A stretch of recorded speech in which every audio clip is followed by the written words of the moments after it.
Karibu sana. Right. Thank you. Wonderful. We are live and the show is now in session. The summit it is. If you're watching us for the very first time, if you're hearing this voice for the very first time, if you're also seeing me for the first time, I want to say a big warm welcome to you. This is the summit and my name as always is Eugene. And we are live every Wednesday, 9 p.m. And of course, not just on your terrestrial, but also across our digital platforms. We are actually live right now as we speak on our YouTube channel, which is RwandaTV. It's actually on the last or the latest post that I just made a few seconds ago. If you can just jump onto my X platform, which is at Eugene Anangwe, you'll be able to find that link and you can stream live. Enjoy the session and also welcome many other people to join in, because tonight's conversation is a very important conversation. Your favorite social entrepreneurs are on the summit tonight and you cannot miss what they're about to say. We're going to have a very inspirational talk show. We're going to also have a thought-provoking session just to be able to understand the choices that they have decided to make to go towards the direction of social entrepreneurship. Why did they decide that? And of course, what are the challenges and the opportunities? That's the topic and you can see it right there. Get in touch with us. Start tweeting right now and talk to us from whatever part of the world you are watching. Now listen, I want us just to start make sense about what we're about to talk about right here tonight. Just to make sense of this particular topic, what do we understand? Just to be able to understand social entrepreneurship in just a nutshell. What does it really mean? This is actually what we talk about. There are enterprises that are quote-unquote profit interest using business approaches for achieving social change. That's very important to understand. They also have a strong social dimension and impact, not charity or welfare agency, not just philanthropy or altruism, but they put an emphasis on innovation and targeted at making long-term sustainable change. That is actually what we are going to be delving into tonight with the panelists who are here in studio to actually share with us on their journey around that particular space of social entrepreneurship. But who are they? Who are the social entrepreneurs? You could be one of them and you're watching us tonight, or you're interested in becoming one of them.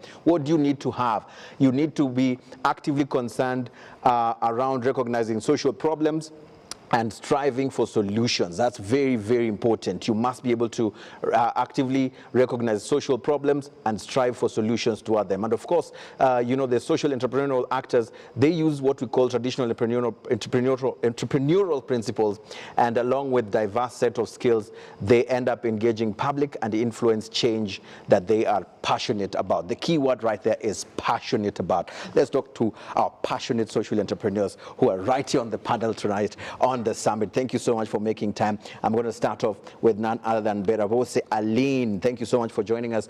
You're the CEO of Luna, and also, of course, you're a youth activist, very passionate about sexual reproductive health. We're talking about passion. Yeah. And that's where your passion lies. Thank you for making time for joining us on the program. Thank you so much for having me tonight. Also with us is Jean-Michel Habineza. It's like a reunion. We sat in this very studio. Very many years on ago. Those blue seats. Yes. On Debate 4-on-1. Yes. All right. Yes. Thank you so much for making time. You're actually the executive director and co-founder I Debate Rwanda. Thank you for making time on the program. Thank you, Eugene. All right. And of course, Malik Shafi, who's actually also a great friend, and you also refer yourself as a serial entrepreneur. Yes. And of course, in this particular space of social entrepreneurship, you are the AMI Africa Management Institute. Correct. Country manager and also 63 Inc. CEO. Thank you for making time on the program. Thank you, sir. Let's delve into this particular conversation. I want to start with Aline, of course, having been taught well with by my mom. Ladies always go fast. But Aline, you've also been very consistent. I bumped onto a video 5 years ago when you're actually talking about your passion to be the voice for those who are struggling within the space of sexual reproductive health. What drives you? What made you decide to take that concept of social entrepreneurship? You're an entrepreneur, but not just one, but a social entrepreneur. Why?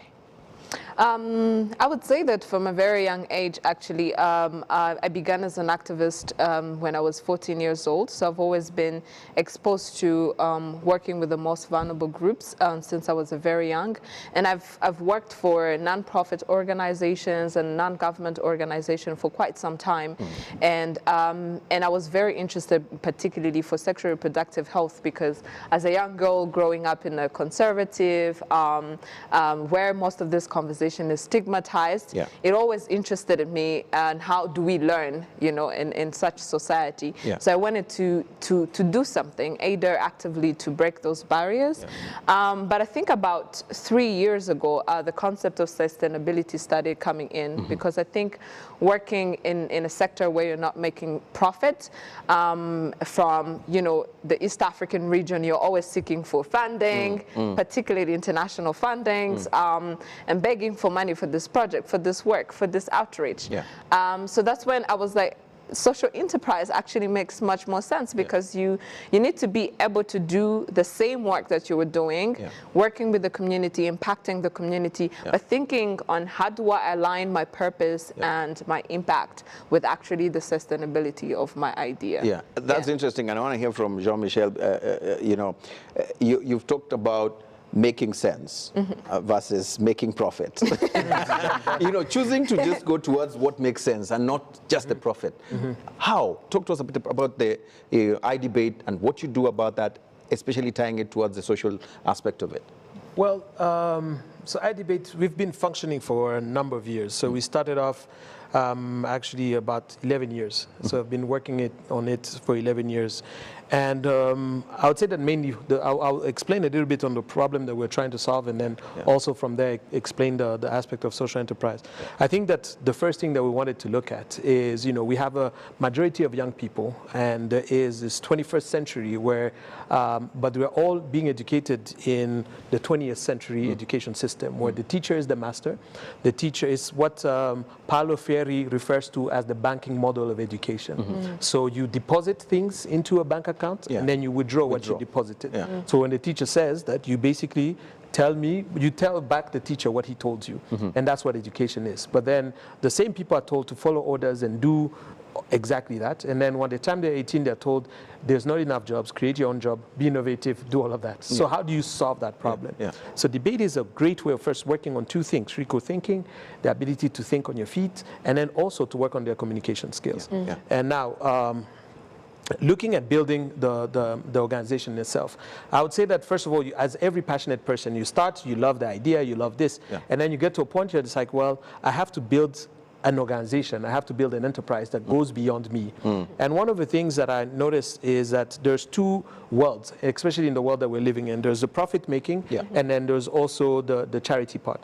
The problem with the profit is great, because you maximize profit, you make money, you pay people, and it makes sense.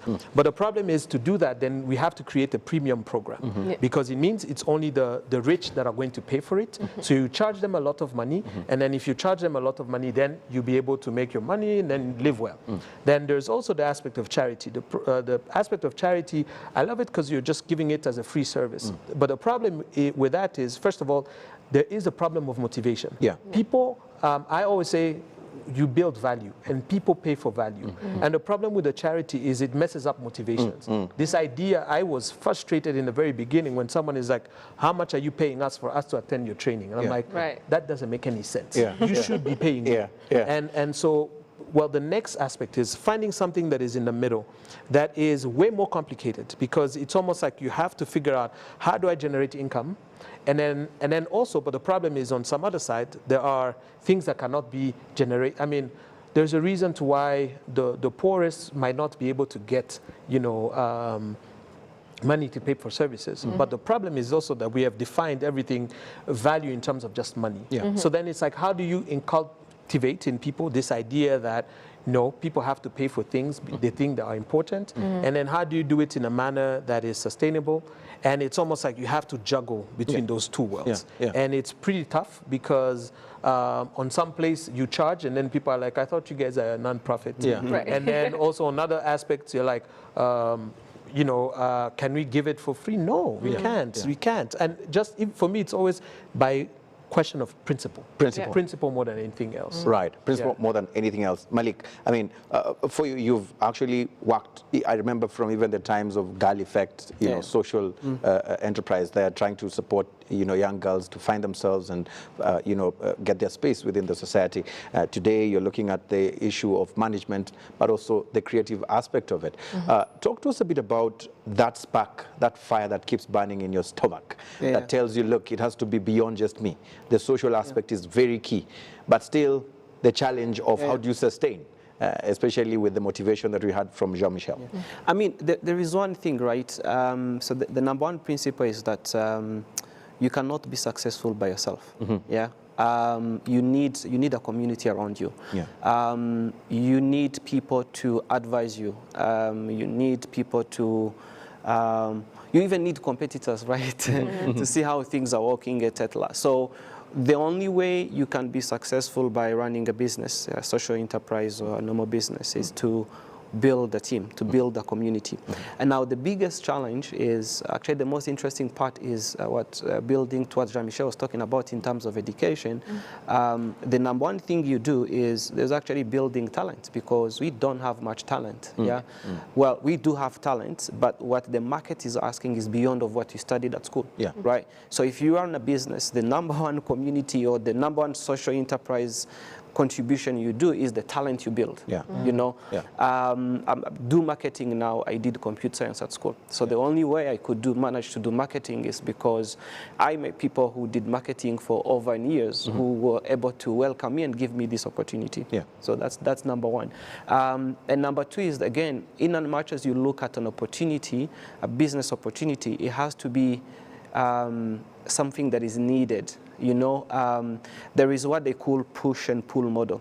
So in the past, most of successful businesses were the businesses that have push model. So push model is that I make this bottle of water, and then I sell it to you. I convince you how this water is so beautiful. That's the kind of Apple, right? They convince you that iPhone is a really good phone.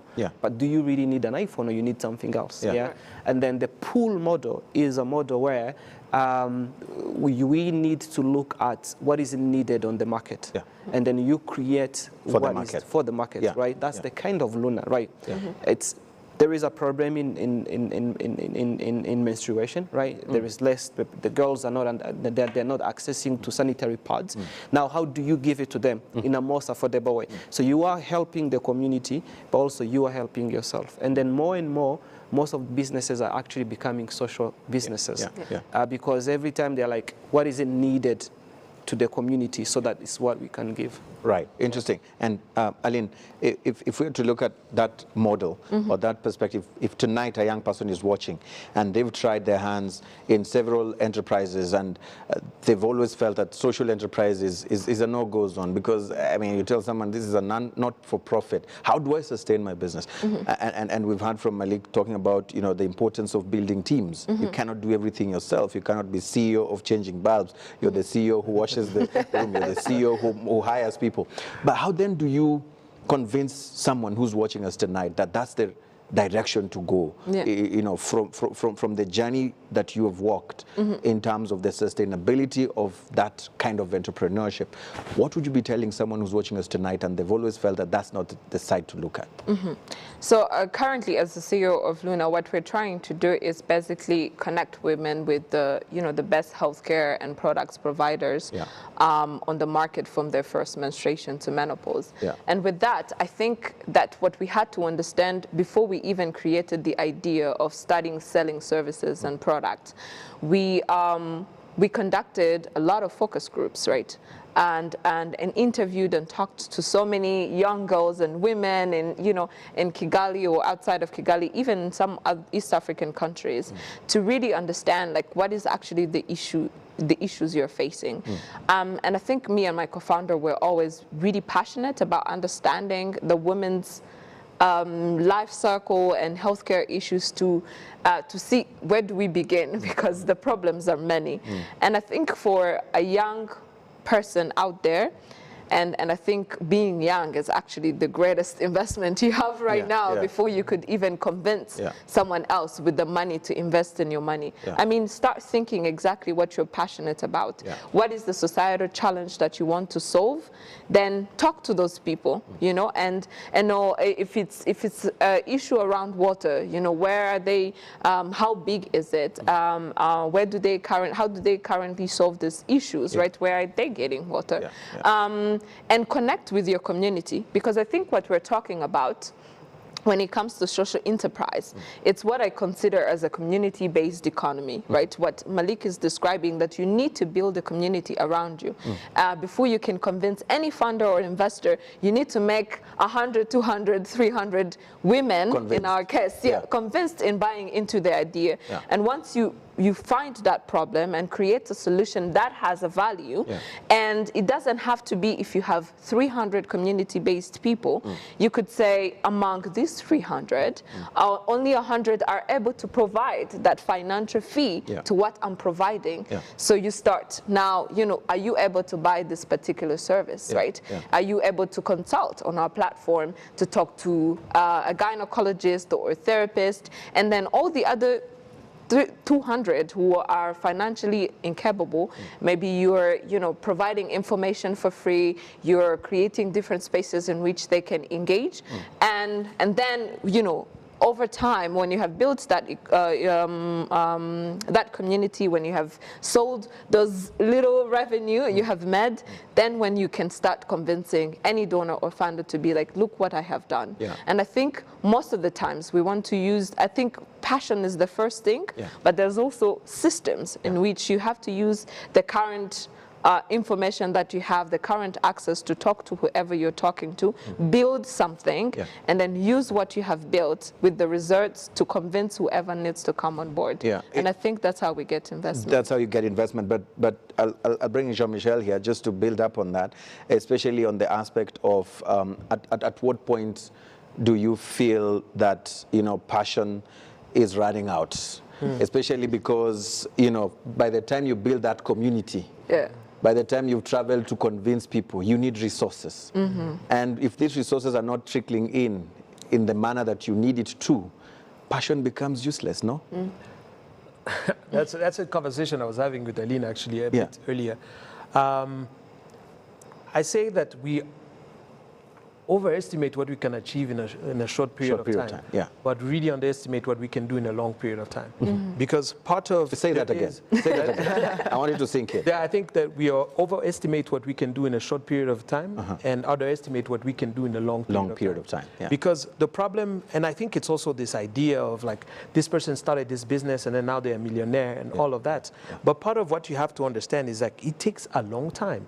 It takes really a long time for you to build. There's, you know, there's the concept of the push and pull, and that's very true. But at some point too, is if you truly care about something, you create the market for it, right? It's like, yes, Apple did create a whole ecosystem where everyone feels like I have to have Apple, right?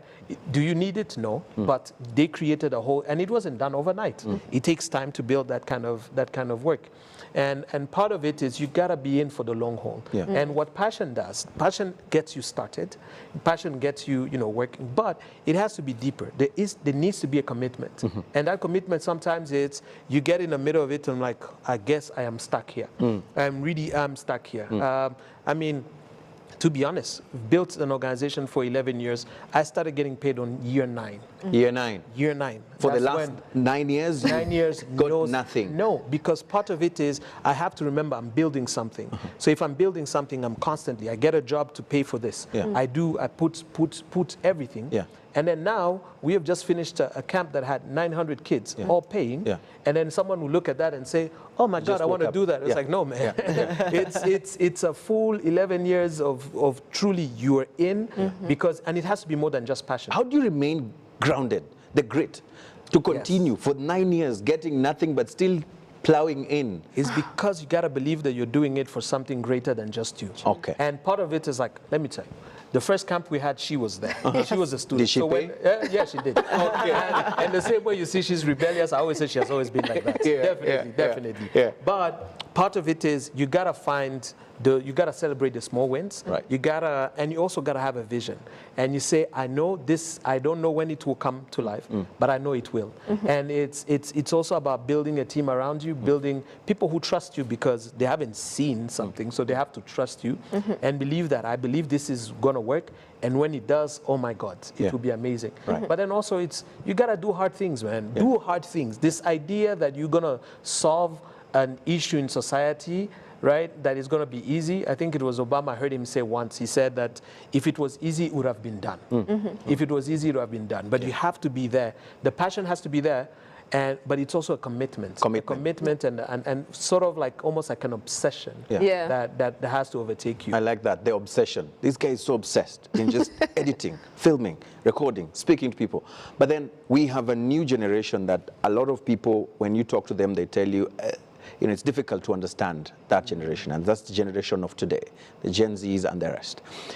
Malik, if you're talking about social entrepreneurship and the aspect of grit, the aspect of remaining grounded, the aspect of passion and being obsessed, when you speak to this kind of, this group of amazing people, do you feel that it's all falling on deaf ears? Because sometimes they say, why should I suffer the way you suffered? If you suffered, you laid the ground for me to succeed easily. So why should? How do we go about that, especially if you want to build more social entrepreneurs to change and? It's a really great question. I hope I could manage to summarize this. But I actually have a lot of belief in the younger generation than ours. I'm avoiding to call myself an older generation.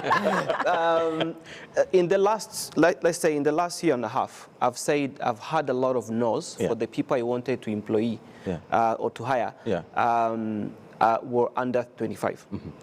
There's like the many people who I wanted to bring on board, they were the ones that told me no, they were under 25. And mind you, these people were not even doing something better than what I wanted to give them, maybe let's say money-wise, right? But they will tell me no for very specific reasons, right? I remember this young woman one day I wanted to hire, and she looked at me, she's like, Malik, I like to be a journalist. I understand what you do in terms of creative industry, what not, but I really want to be a journalist. I'm like, yeah, this is a job that's going to pay you almost 3 times than what you're getting paid now. It's like, I understand, but can I work you part-time? But I keep doing my passion, right? And this other young person, again, one day resigned because when she came to work with me, she was really inspired by working with me, not with my team. So now I did put her in my team, and then she's like, no, I join you because of you. Now you're not there. I am leaving, right? So this is what Jean-Michel was talking about as a passion. And this is really what builds character. So the only problem is that the people don't like, or all the people don't like, is that they are very honest to us, and we don't like it. But if you really take time to listen to them, you actually would see that the future, it's going to be super amazing. Right. Can I disagree? Okay. I actually disagree. I think that I work with a lot of young people, and one of the things that happened last year, I mean, I'll tell you, we're working with more than 5,000 kids. They're smart. But one of the things that happened last year, I said, I changed my role. I'm no longer teaching you how to debate and all of that. I'm teaching you how to do hard things. Because a lot of these inspirational speakers and a lot of these kids come and then they talk about, oh, my mental health, I feel stressed. So therefore, I want the easy life. You're pushing me too hard. And I tell them, like, listen, my job as your coach is not to tell you how great you are. My job as a coach is to push you so that you do things that make you feel good about yourself. And the problem that is also happening is that a lot of people are told, it's like they quote all of these, for example, Will Smith will say, take care of yourself, love yourself, relax and all that. I'm like, but that's not what he does, and that's not what he did to get where he is. But it's because you want them to do it your way. No, not just that. No, not just that. No. I actually don't agree, because for me, part of it is there are principles, whether you want it or not, it won't change. And one of the things that I've actually seen is that, for example, I will tell you, I was lucky that I had 2 working parents in the home. And one of the things that I did see is I saw my dad and my mom work hard. And it was this idea that if you want something, you have to go for it. Like work really hard. But then part of what you're finding, and it's not their fault, is many are growing up, and the ones who have rich parents, they don't see their parents. So they just see money coming in, and then because they see the money coming in, they don't know how it came. Just, well, I could do this and my parents will pay. And the parents, I would say, is guilt parenting, where the kid asks for anything, the parents give them. And then you have the ones who are coming from poor household, and either they see their parents sitting around the whole day because they have no job, or they barely see their parents. So part of that, then, you have this generation, there is a gap. They have no idea what hard work means. And it's not, and I'll tell you, and Aline, if I'm lying, and anyone can, so I always give opportunity. There's no young person here who has not had an opportunity to do work. I coach them, they run the things. But part of the things, though, is that they are not given the training that you get at home. So for example, someone like Anangwe, they see you on TV, you look nice, you speak nice, and then they think that's all it takes. But the background work of doing that, they don't see it. And part of it is providing, for me it's like, but where would they know it? Where would they know it? The sports in school is the teacher gives you the ball, go and run, and that's it. But they don't know what it means to truly build like excellence. Can I promise you guys one thing?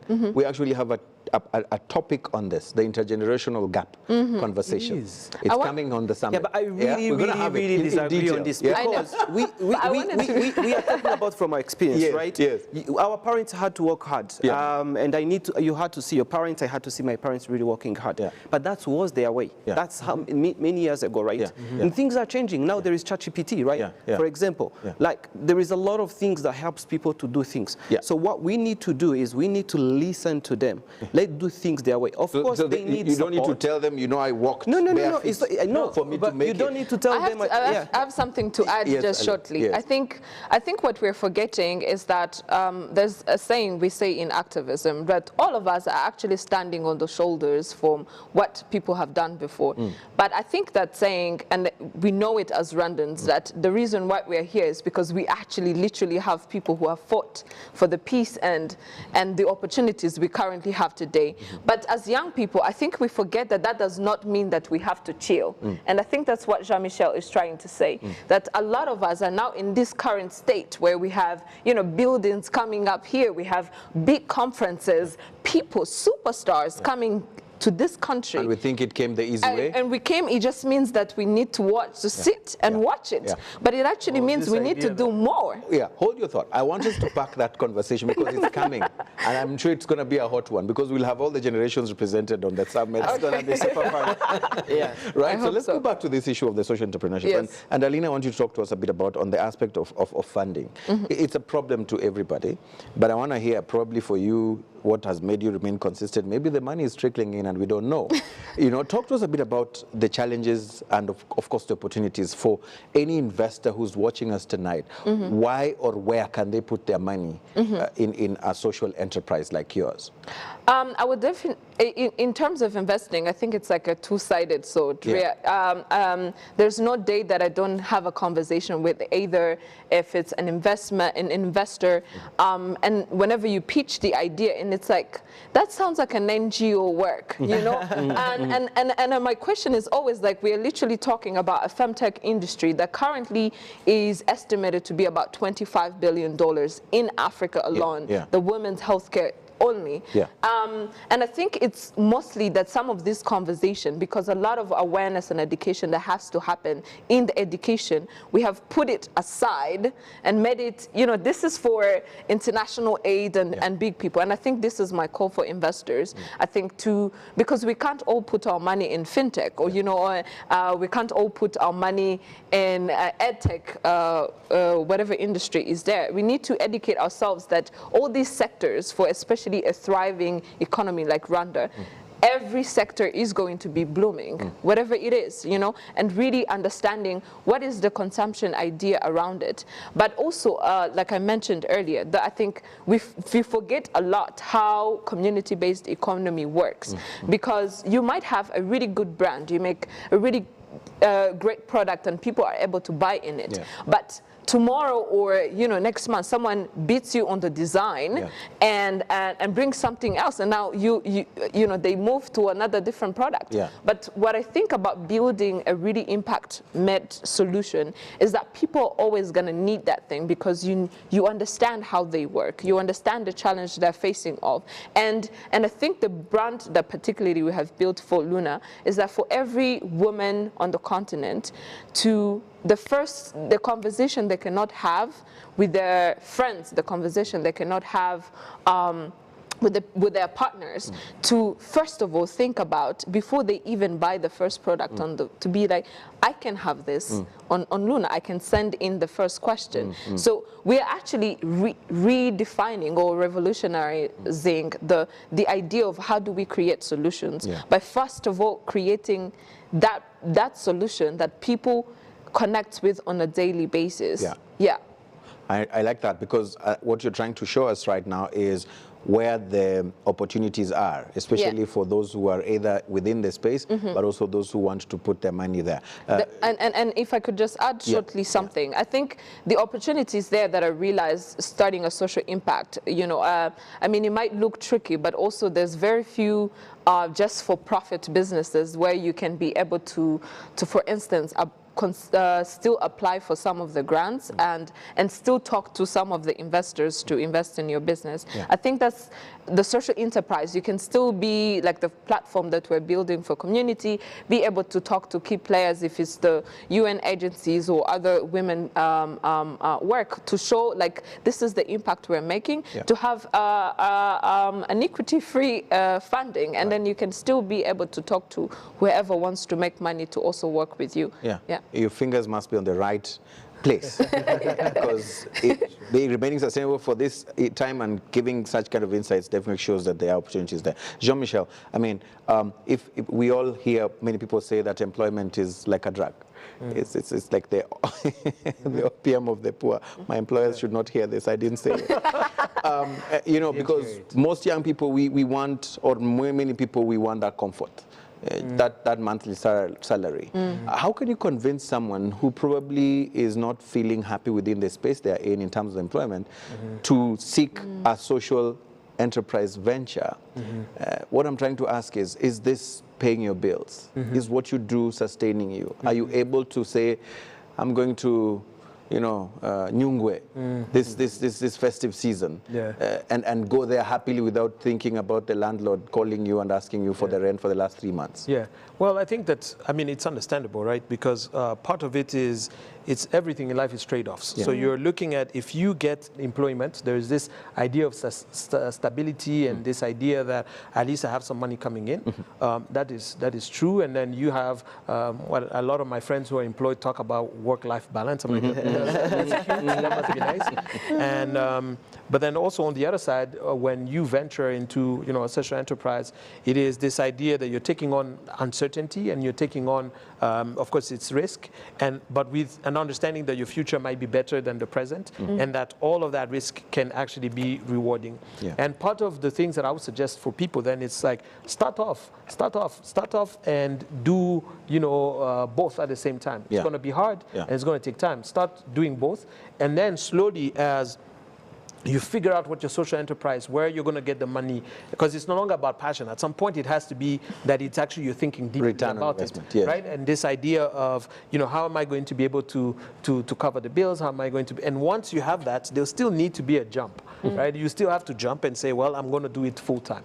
I've had multiple jobs, but then it's like the moment I'm like, I think I have a plan, and there is maybe a 20% chance that it can work, then you jump. And of course, when you jump, everything that comes with that, right?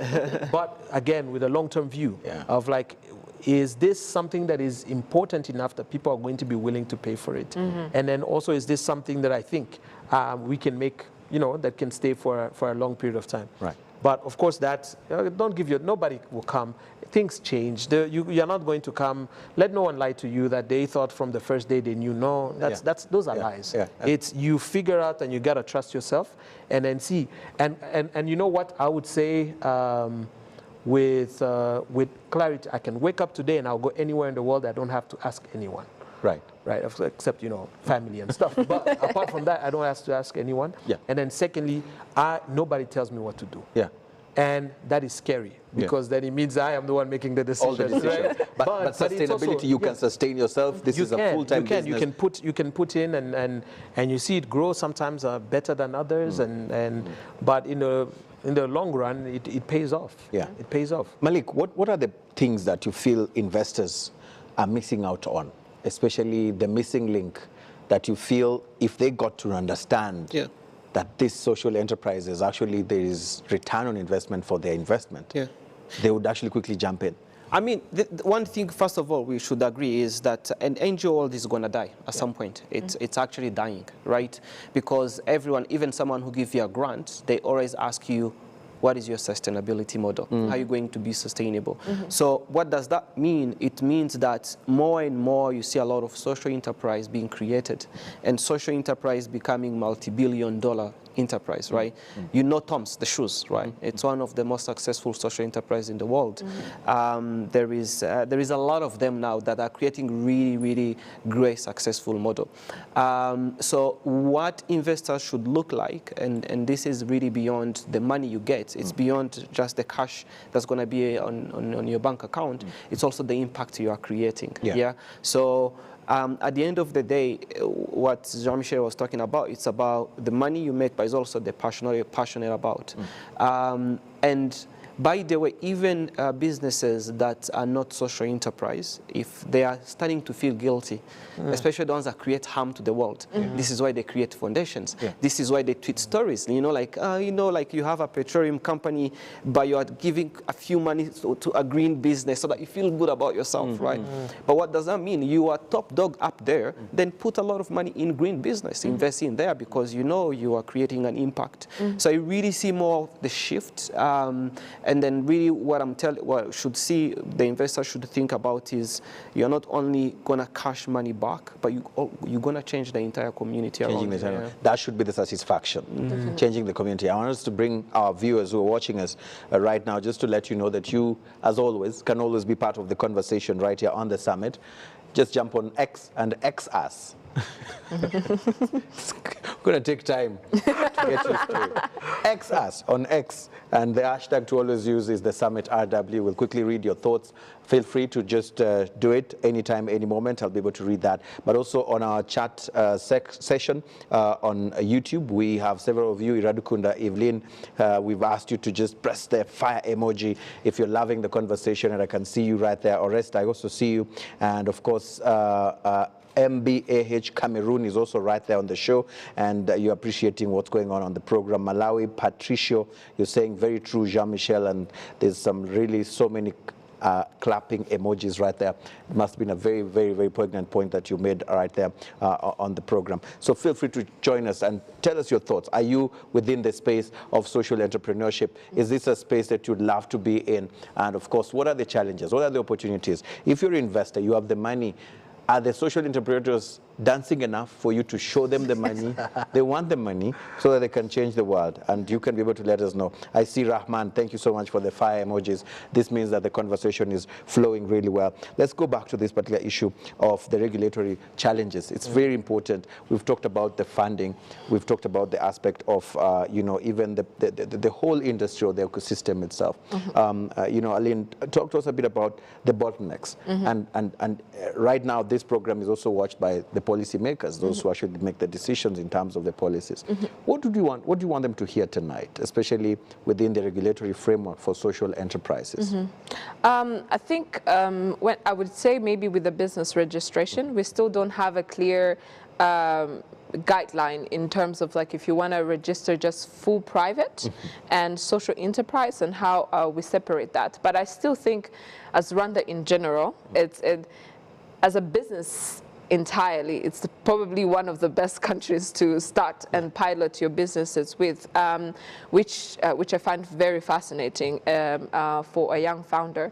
But because I'm also in the health industry, I think it makes sense that it's one of the heavily regulated, industry, because you're dealing with people's privacy and data protection. But so far, what has been put in place now, we have, even for young founders and new initiatives, different offices and people you have to talk to at least to guide you through that. And I think we're also in a business environment or political environment where we're still trying to figure out most of the things when it comes to innovation technology versus solutions, right? Because like we mentioned, a lot of creations used to come from like an NGO or non-profit, and you're going in the village somewhere, going to meet people and providing education. But now we're trying to leverage technology to do that, right? So I think there's a lot of conversation, I feel like gaps, but we're going in a better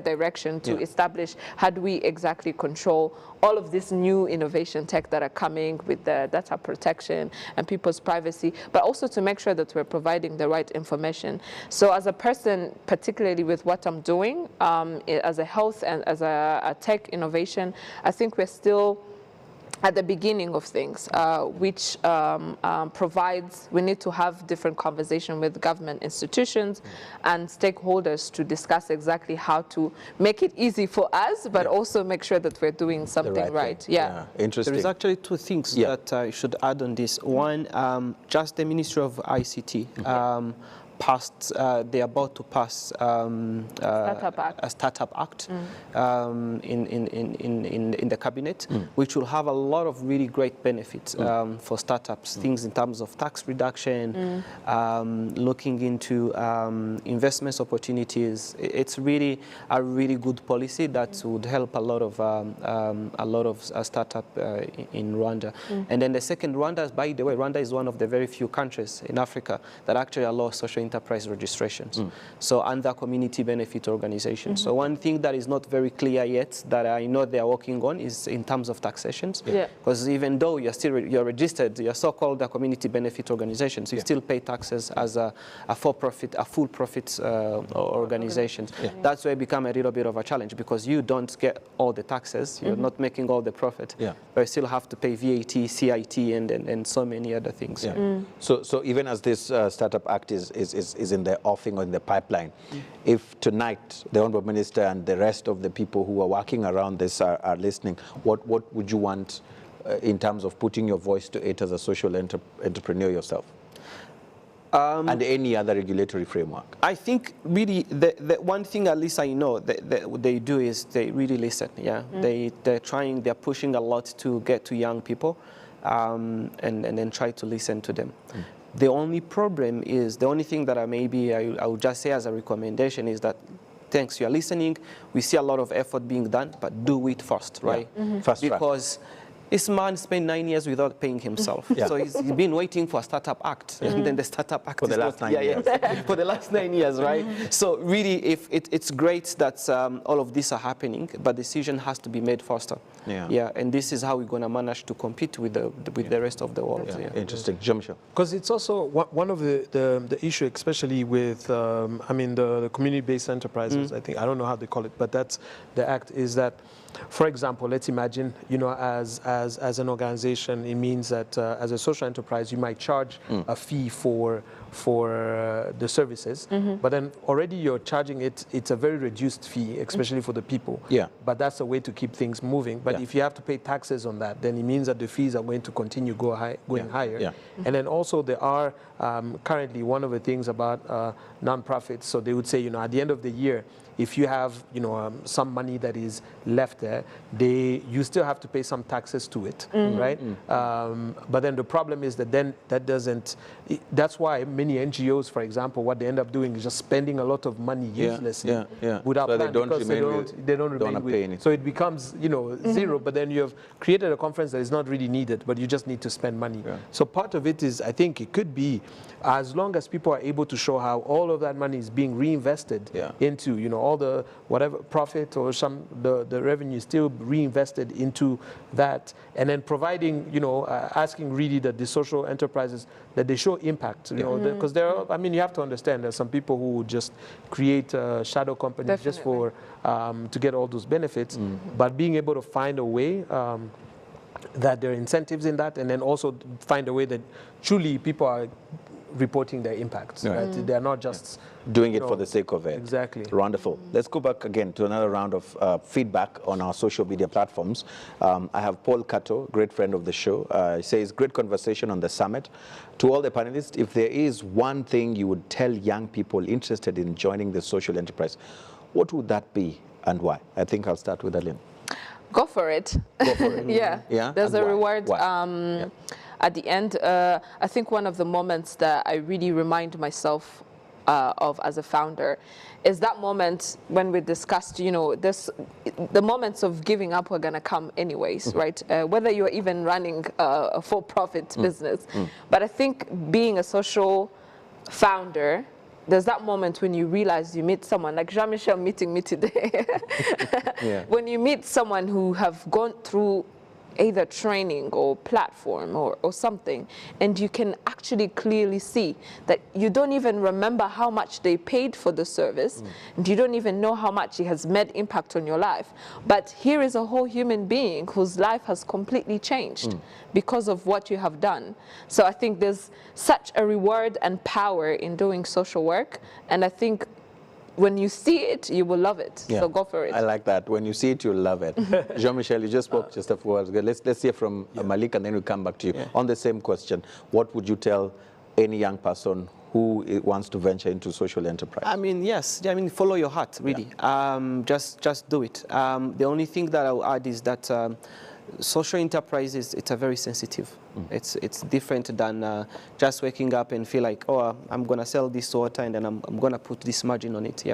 Not only that you need to be sustainable, but you're also accountable for the whole community, because everything you're doing is also supporting the entire community. So you need to you need to learn how not to be too greedy, but be successful. And then know that you have the entire community on your back that you need to carry to the success with you. Yeah, wonderful. Jean-Michel, do you ever look back and you say, you know, maybe I was ahead of my time. Maybe I should have started now. All those wasted or many years of not getting what today people are about to get. And probably, is this the original idea, or it kept changing? Oh, it keeps changing. Over and over. It keeps changing, and it should, just like everything else. I think it takes time, but, you know, things get you know, that satisfaction of doing something for a long time and then you see it coming to life. I think there's no second to it. And one of the things that I did social enterprise for my master's, and one of my professors used to say, it is doing good and doing well. So you do good and then you do well. You also make the money while you're, you know, making the impact. Right. Interesting. One more question or one feedback. I have Obunu Wise Changwa Obunu Wise, you know. It's important to be clear on this. On our chat section on our YouTube live stream right now, says, watching from South Africa, very informative session indeed. How can I connect with Jean? I would love to learn more about his work. And then I also have Umutoni Elnam, who says, question, for someone who wants to start a social enterprise, what exactly do we need to be doing in the beginning stages, particularly the things that they need to work on? Maybe we can start off from Malik. Yeah, I think at the beginning is that there is a lot of listen. So there is what they call human-centered design. And the whole social enterprise model is based on human-centered design, right? So and then human-centered design has 3 processes, and then process number 1 is here, right? And here is you sit, you really listen to your community, you understand what they need, and there's a lot of hearing, there's a lot of research, a lot of deep diving into and really understanding the issue. That's process number 1. So then process number 2 is what you call create. So then you create, and then you really then you create a solution based on what you heard. Now, from the creating the solution, then you deliver, right? That's then you are taking whatever you created as a solution, then you are taking it to the community. But you're not going to take this to the whole community, so you need to start small, because at the first time, I'm telling you, you're not going to make it right. You know, you need a number of iteration, and design thinking is that. So design thinking is you think, you hear, you create, you deliver, you go back to hear again, you go back to create again, you go back to deliver. So I would really highly recommend everyone to read about human-centered design. It's the best approach you can use when you are creating a social enterprise. If we all did that, I think the world would be a better place. We'd have solved so many of our problems. Yeah, but also, I mean, part of it is, I mean, everything is, one of the things about academic work is that we're trying to theorize about the world, and the world is so much more complex than that. I personally think sometimes you would actually require just go, because, and then you figure out along the way, right? Because part of the problems that I have with like this kind, for example, is like, well, the community sometimes does not even know what they want. Yeah. It's like, so it's the same thing as, like, I always say, it's like the person who creates a YouTube channel and says, this is for you, what do you guys want to hear? It's like, just create, man, just go. I'm sure even for you, when you, a few years back, when you did, you know, Debate 411, it wasn't that you first had to listen to everyone. You built, and then it's a harder process, but you build and then you say, all right, then along the way you adjust and you see, but then also, that's what sometimes leadership is. Leadership is sometimes you go where you think things need to go, and you might be wrong, and you'll probably be.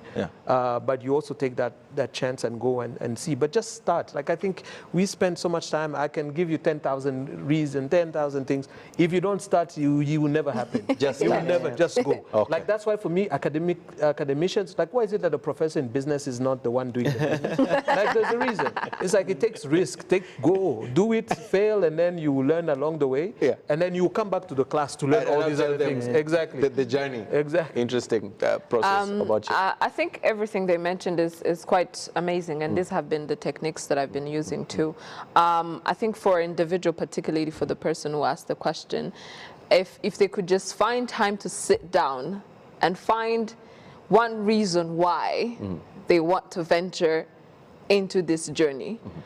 Because there will be so many changes and all of these things. If it's your belief, if it's that end goal of seeing the outcome of it, and then you could just use that as a reflection to, you know, remind yourself why you started. You know, just start, but have that carry on that's gonna take you all the way. Right.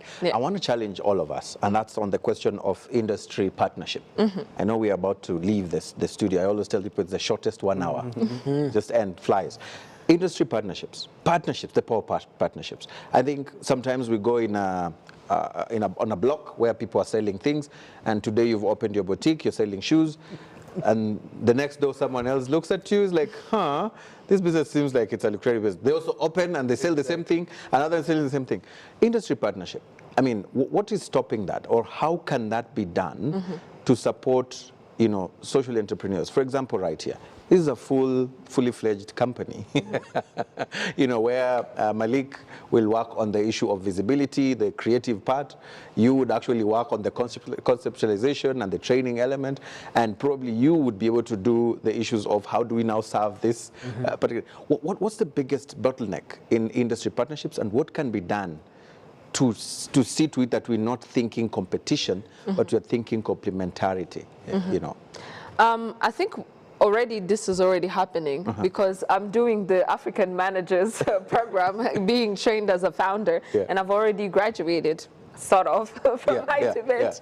But beyond that? Beyond that, I think when you look at, I will focus on the Rwandan ecosystem. It's very young, that you need everyone to kind of play their part, right? As a person who's delivering product to women, I cannot not only manufacture the products, I need another founder, another innovator to be, you know, I need the fastest way or the quickest eco-friendly way to drive this product to the customer, right? You need a person who's able to take feedback from you, from my client, and be, actually this client is thinking that this menstrual pad needs to be more absorbent, A, B, C, D, and take feedback. I think when I imagine a more collaborative ecosystem for Rwanda, that's how I see helping each other. Because there's so many gaps, especially when you start a business. You cannot realize how many times you have to get disappointed, just even with that simple idea of, like, you have this, you have, you know, a therapist here, but the other person who's the client does not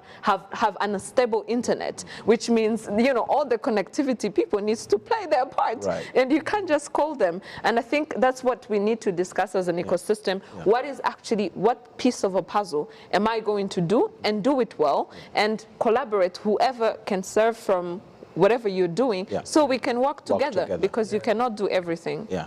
I'm told we have only 1 minute or 2 minutes. I'd like to share those seconds with our closing remarks, but of course talk about the issue of partnerships. How can we make those meaningful partnerships? I think we have to get better, and I'm talking about it as someone who's also guilty of, you know, not thinking you do it by yourself because you're Superman, you think you have all the strength. But part of what I found is like actually being able to see what's the greater win. I think that one of the ways, I think it has so much to do with two things. First of all, in some people understanding that the cake is really small, and it's like, no, there's enough space, and then also not seeing how big of a problem it is. It cannot be solved by one organization, one business. And I think everyone else thinks in that way. But I think for me personally, I think a lot of former colonized countries, we think, if I go up, you go down, right? So this idea that we have to figure out a win-win, and I think that's important. And for me, I think that will make the biggest impact. Being able to say a for-profit organization working with a non-profit, working with a social enterprise, like you make a big impact there, and so that the businesses feel good, that they're doing something good. The social enterprises are also getting all the money that they need to move. Malik, you have the last word. Yeah, I mean, one thing, sometimes competition is not bad. My brother sometimes says that there is enough money for everyone. You just need to understand your niche. That's one. And then by understanding your niche in terms of collaboration, I think the most important is opening conversations. We might not necessarily collaborate, but you just had a boot camp of 900 people. So if I go to do something that almost had 900 people, I'll be like, yo, Jean-Michel, can I sit with you for coffee so that we can talk? It's conversation, for me, is the #1 step of collaboration. Wonderful. Very good. That is 0 seconds. No, I have that. Yes, I'm good. I would let you go without saying it, all right? So Vivin, last comment says, it is so inspiring for the youth to see people from our generation driving this kind of impact. And I think that is a very important feedback to end the conversation on or with. Thank you so much, lady and gentlemen, for making time. It's a conversation, like we always say, it never ends on these four walls. It continues across our digital platforms. And of course, you can always keep talking to us. The hashtag, as always, is the Summit RW. We'll see you again, same time, 9 p.m. every Wednesday, right here on the Summit. As always, my name is Eugene. Why don't you help me finish? Anangwe.